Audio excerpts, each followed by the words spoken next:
हर महादेव। मैं पंडित विपिन कुमार आदिदेव ज्योतिष केंद्र से आपसे बात कर रहा हूँ। चैत्र मास के शुक्ल पक्ष में जो एकादशी आती है वो कामदा एकादशी के नाम से प्रसिद्ध है। इस एकादशी का व्रत करने से भगवान विष्णु की कृपा से सभी पापों का नाश होता है और ऐसी मान्यता है कि पुत्र पौत्र की भी प्राप्ति होती है। अब मैं आपको कामदा एकादशी की व्रत कथा सुनाता हूँ। कामदा एकादशी व्रत कथा प्राचीन काल की बात है। रतनपुर नाम का एक सुंदर नगर था। वहाँ पुंडरीक आदि महाभयंकर नाग निवास करते थे। पुंडरीक नामक का नाग वहाँ पर राज्य करता था। उस नगर में गंधर्व, किन्नर और अनेक अप्सराएं भी निवास करती थी।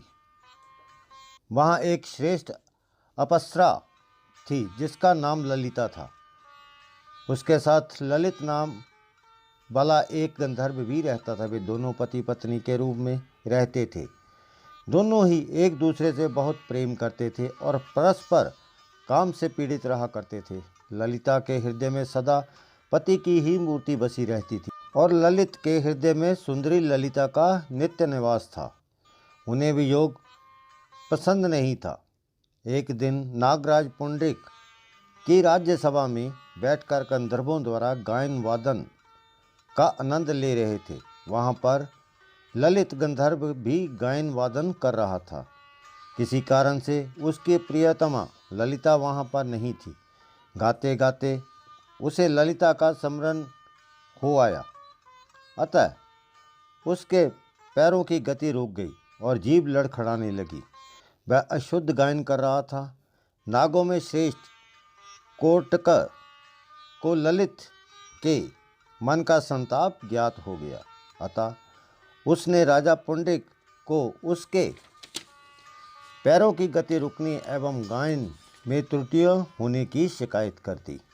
नागराज पुंडरीक अधिक क्षुब्ध हुआ और उसने ललित को शाप दे दिया, हे दुर्बुद्धे, तू मेरे सामने गायन करते समय पत्नी का स्मरण कर रहा है, अतः तू नरभक्षी राक्षस हो जा और अपने किए का फल भोग। शाप मिलते ही वह ललित गंधर्व विकराल राक्षस रूप बनकर रह गया और कर्मों का फल भोगने लगा। उसकी पत्नी ललिता अपने पति की विकराल आकृति देखकर मन ही मन बहुत दुखी हुई और अपने पति के उद्धार का मार्ग सोचते हुए घने जंगलों में पति के पीछे पीछे घूमने लगी।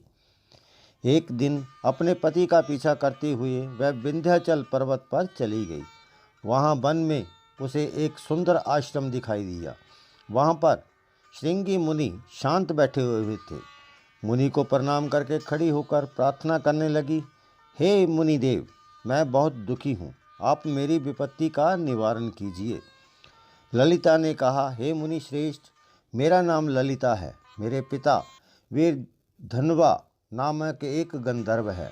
मैं उन्हीं महात्मा की पुत्री हूँ। मेरे स्वामी अपने पाप दोष के कारण राक्षस हो गए हैं। हे मुनि श्रेष्ठ, उनके राक्षस योनि से उद्धार का कोई उपाय बताइए। श्रृंगी मुनि बोले, हे गंधर्व कन्या, इस समय चैत्र मास के शुक्ल पक्ष की कामदा नामक एकादशी तिथि है, जो सब पापों को हरने वाली है।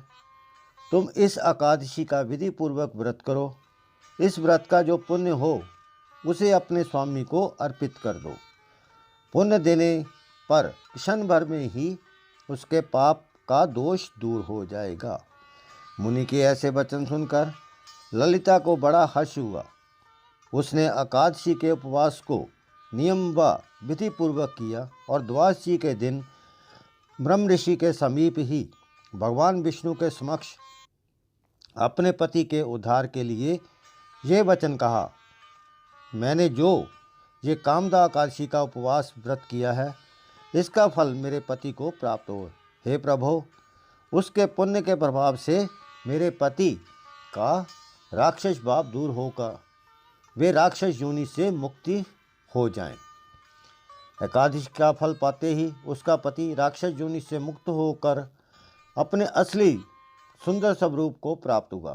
फिर वे दोनों अनेक सुंदर वस्त्रों तथा भूषणों से अलंकृत होकर पुष्पक विमान द्वारा स्वर्गलोक को चले गए।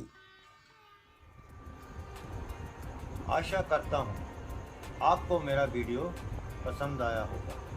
यदि आपको मेरा वीडियो पसंद आया, लाइक और शेयर करें, मेरे चैनल को सब्सक्राइब करें। हर हर